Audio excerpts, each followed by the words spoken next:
Lolita Lopez is keeping an eye on the negotiations for us. Lolita. And we wanted to look at how this would really affect us real people. Look, Jim, you're a married father of 3. Me, I'm at a different stage. My retired parents depend on Social Security and the like.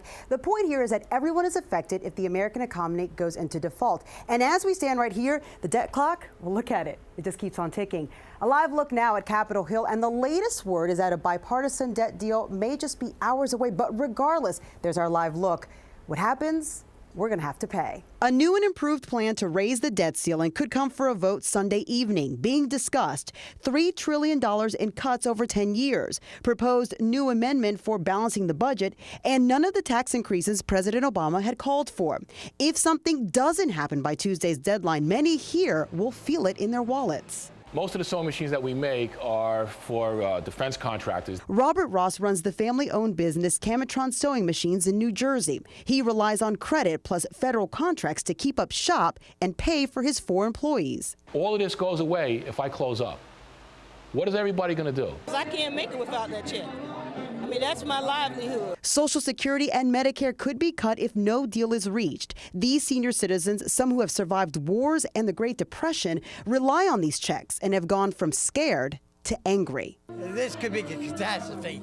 A bunch of young punks trying to make a name for themselves.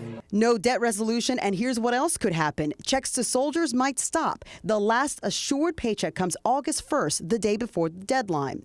Trying to sell your home, interest rates expect to increase on federally backed mortgages. Home sales potentially stalled. Your 401k, don't look, it's painful. Already it is believed for every $100,000 invested, an average person has lost $8,000. The stock market fell 500 points just last week. Our pension funds have just been digging out from under the tremendous loss we had in 08 and 09. We need the markets to remain stable. New York City and state leaders say in the event a plan comes into place, there may still be problems.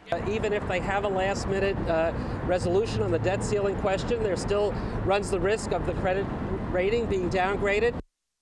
And that's here in the so-called financial capital of the world. The shock is going to be great to this system. We're talking municipalities. Everybody that depends on some federal dollars will be affected. We'll continue to watch what happens in Washington and bring you more tonight at 10. Jim? Oh, we'll be watching. Thank you, Lolita. The debt